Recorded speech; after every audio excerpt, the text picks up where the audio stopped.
بسم اللہ الرحمن الرحیم وَلَقَدْ يَسَّرْنَا الْقُرْآنَ لِلذِّكْرِ فَهَلْ مِن مُدَّكِرٍ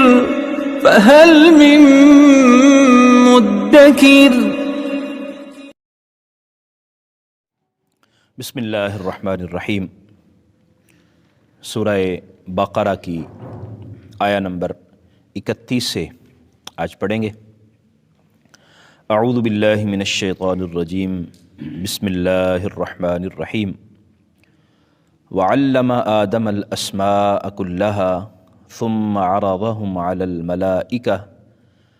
فقال انبئونی باسماء هؤلاء ان کنتم صادقین۔ حضرت آدم علیہ السلام کی تخلیق کا بیان ہو رہا ہے۔ فرشتوں سے اللہ تبارک و تعالیٰ نے استفسار فرمایا کہ میں اپنا ایک خلیفہ تخلیق کرنے جا رہا ہوں، تمہاری اس بارے میں کیا رائے ہے؟ تو انہوں نے اللہ کی بارگاہ میں گزارش کی کہ مالک اس کو تخلیق نہ فرمائیں، یہ زمین میں فساد برپا کریں گے، خون بہائیں گے۔ تو اللہ تبارک و تعالیٰ نے فرمایا کہ تخلیق آدم جو میرا خلیفہ ہے اس کی حکمتوں سے میں آگاہ ہوں، تم اس کے بارے میں نہیں جانتے۔ اب اللہ تبارک و تعالیٰ نے جب حضرت آدم علیہ السلام کو تخلیق فرما دیا اور حضرت آدم علیہ السلام کا جسد اپنے دست قدرت سے اللہ نے تخلیق فرمایا اور خلقت بیدیہ کا تاج حضرت آدم کو عطا فرمایا اور ونفخت فیہ من روحی، اس کا شرف حضرت آدم کو عطا فرمایا، یعنی اللہ نے اپنی خاص روح جو اللہ کے مبارک فیض سے مستفاد تھی وہ پھونکی، حضرت آدم علیہ السلام کی تخلیق ہو گئی۔ تو اب حضرت آدم علیہ السلام کی فضیلت کو اللہ تعالیٰ نے فرشتوں پر ظاہر فرمانا چاہا، تو فرشتوں کو پھر فرمایا کہ تم سمجھتے تھے کہ جس کو میں تخلیق کرنے جا رہا ہوں یہ خون بہائے گا، زمین میں فساد برپا کرے گا، آؤ تمہیں اس کی فضیلت کے بارے میں آگاہ کروں کہ یہ تم سے کیسے افضل ہے۔ یہاں اس کا ذکر ہے اور وجہ فضیلت بھی یہاں بیان کی جا رہی ہے۔ وعلم آدم الاسماء كلها، اللہ تعالیٰ نے حضرت آدم علیہ السلام کو تمام چیزوں کے اسماء سکھا دیے۔ ثم عرضهم على الملائکہ، پھر وہ چیزیں فرشتوں کے سامنے پیش کی گئیں۔ وہ کون سی چیزیں تھیں جن کا اللہ تبارک و تعالیٰ نے حضرت آدم کو علم عطا فرمایا، جن کے اسماء عطا فرمائے؟ اس کے بارے میں مفسرین کی مختلف آراء ہیں۔ بعض فرماتے ہیں کہ اس سے مراد اللہ تبارک و تعالیٰ کے اسماء مبارکہ ہیں کہ اللہ نے اپنے تمام اسماء کا علم حضرت آدم علیہ السلام کو عطا فرما دیا اور ان کی اسماء و صفات اور ان کی حقیقتوں کا علم حضرت آدم کو عطا فرما دیا۔ بعض کہتے ہیں کہ اس سے مراد تمام اشیاء ہیں، ما کان و ما یکون، جو کچھ اس وقت سے پہلے ہو چکا تھا ان چیزوں کے اسماء بھی بتا دی، اور جو بعد میں ہونے والی تھی وہ ساری چیزیں اللہ تعالیٰ نے حضرت آدم کو سکھا دیں۔ بعض کہتے ہیں کہ اس سے مراد حضرت آدم علیہ السلام کی ذریت، آپ کی اولاد، ان کے اسماء ہیں کہ اللہ تبارک و تعالیٰ نے وہ بتا دیے۔ ہر ایک مفسر کی اپنی ذاتی رائے ہے۔ حضرت قاضی ثناء اللہ پانی پتی رحمۃ اللہ علیہ نے اللہ تعالیٰ کے اسماء والے قول کو زیادہ ترجیح دی ہے، بعض مفسرین نے تمام اشیاء کے قول کو ترجیح دی ہے، اور بعض نے کہا ہے کہ جب فرشتوں کا اعتراض یہ تھا کہ آدم علیہ السلام کی جو اولاد ہوگی وہ خون بہائے گی، تو اللہ تبارک و تعالیٰ نے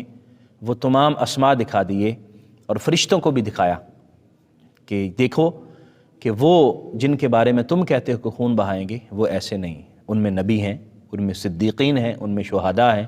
ان میں میرے برگزیدہ لوگ ہیں جن کے بارے میں تم یہ خیال کرتے ہو وہ ایسے نہیں۔ تو پہلے اللہ تبارک و تعالیٰ نے حضرت آدم علیہ السلام کو ذریت کے نام بتائے، اور پھر ان کو فرشتوں کو بھی کہا کہ بتاؤ ان کے نام۔ چونکہ فرشتے اس سے آگاہ نہیں تھے، اس لیے انہوں نے اپنے لا علمی کا اظہار کرتے ہوئے معذرت کی کہ مالک ہم اس کے بارے میں نہیں جانتے۔ اللہ تعالیٰ نے پھر حضرت آدم سے فرمایا کہ آدم اب تم بتاؤ۔ تو چونکہ حضرت آدم علیہ السلام کو علم تھا، اللہ تعالیٰ نے عطا فرمایا تھا، تو حضرت آدم نے تمام چیزوں کے اسماء عرض کر دیے۔ تو اللہ تبارک و تعالیٰ نے فرمایا دیکھو اب تمہیں پتہ چلا کہ جس شاہکار کو میں نے تخلیق کیا ہے یہ کتنی فضیلتوں کا حامل ہے اور کس قدر بلند مقام سے مشرف ہے۔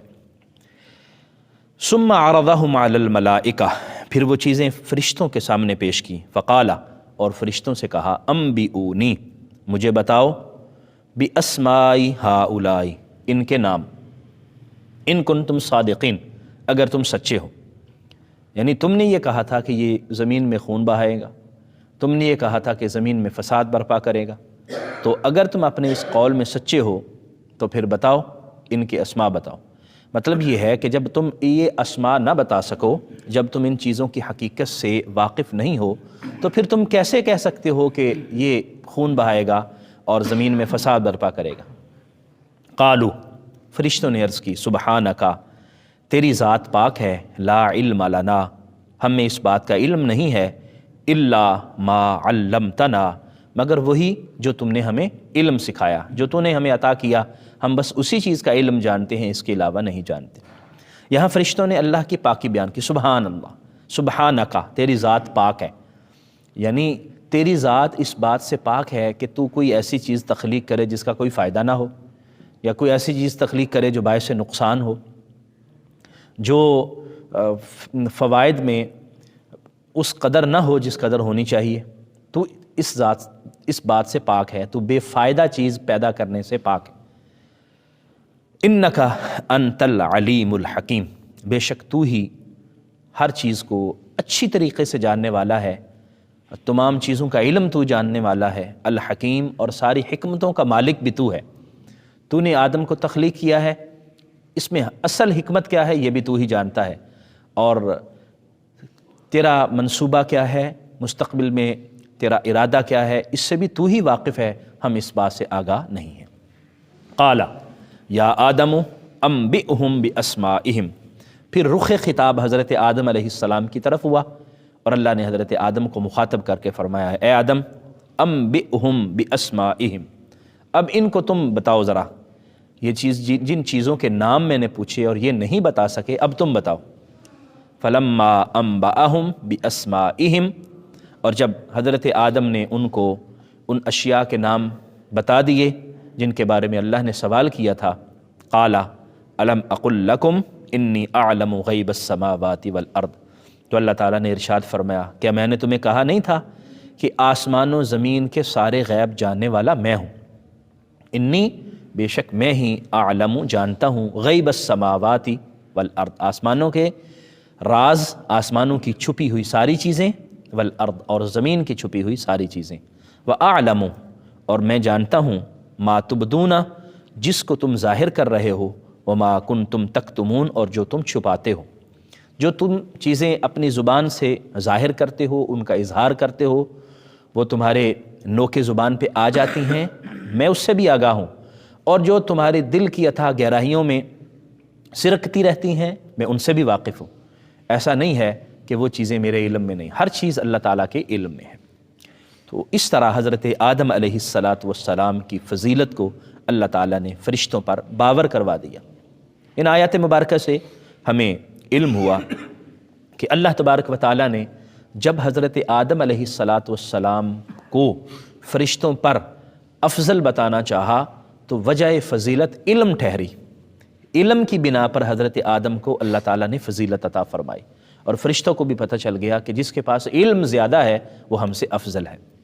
تو اولاد آدم کے لیے اللہ کا یہی حکم ہے اور یہی وجہ فضیلت ہے کہ جب تمہارے بابا آدم فرشتوں پر افضل علم کی وجہ سے بنے تھے تو تمہاری بھی فضیلت علم کے ساتھ ہے۔ جہالت کسی بھی چیز کی فضیلت کی وجہ نہیں ہو سکتی، اور جو جاہل ہوتا ہے وہ دوسروں سے اوپر نہیں جا سکتا، جو اوپر جانا چاہتا ہے وہ علم حاصل کرے، اور علم کون سا؟ جو اللہ اور اس کے رسول صلی اللہ علیہ وآلہ وسلم کو پسند ہو، اور اللہ جو علم عطا فرما رہا، اور ظاہر بات ہے کہ تمام علوم اللہ ہی کی طرف سے عطا کردہ ہیں۔ دوسری بات جو اس درس سے، ان آیات مبارکہ سے ہمیں ملتی ہے، وہ یہ ہے کہ اللہ تبارک و تعالی حقیقی علم اللہ کے پاس ہے، اور اللہ جس کو چاہے جتنا علم عطا فرما دے۔ فرشتوں نے جب اللہ تعالیٰ کی بارگاہ میں اپنی گزارش عرض کی تو اللہ تعالیٰ نے حقیقت کو واضح فرما دیا، تو فوراً انہوں نے اپنی عاجزی کا اور انکساری کا اظہار کیا۔ اس سے ہمیں یہ بھی پتہ چلتا ہے کہ اگر اللہ کسی کو فضیلت عطا فرماتا ہے، اللہ تعالیٰ کسی کو کوئی شان عطا فرماتا ہے، تو اس کو تسلیم کر لینا چاہیے، جھک جانا چاہیے، جس طرح کے فرشتے حضرت آدم کی فضیلت پر اللہ کے سامنے سر تسلیم خم کر گئے۔ اور اس سے ہمیں یہ بھی علم ہوتا ہے کہ حقیقی علم اللہ تعالیٰ کے پاس ہے، تمام علوم غیبیہ اللہ تعالیٰ جانتا ہے، اور اللہ تبارک و تعالیٰ نے جس کو جتنے عطا فرمائے وہ اسی قدر جانتا ہے۔ حضرت آدم کو یہاں علم عطا فرمایا، وہ اللہ نے عطا فرمایا، تو اسی طرح اللہ تعالیٰ اپنے بندوں کو، اپنے اولیاء کو، اپنے انبیاء کو، اپنے رسل کو جو علم عطا فرماتا ہے وہ اللہ عطا فرماتا ہے۔ حقیقی علم اللہ کے پاس ہے، اور پھر اللہ جس کو چاہے جتنا چاہے عطا فرما دیتا ہے۔ اللہ کریم ہمیں سمجھنے کی اور عمل کی توفیق عطا فرمائے۔ وآخر دعوایا ان الحمد للہ رب العالمین۔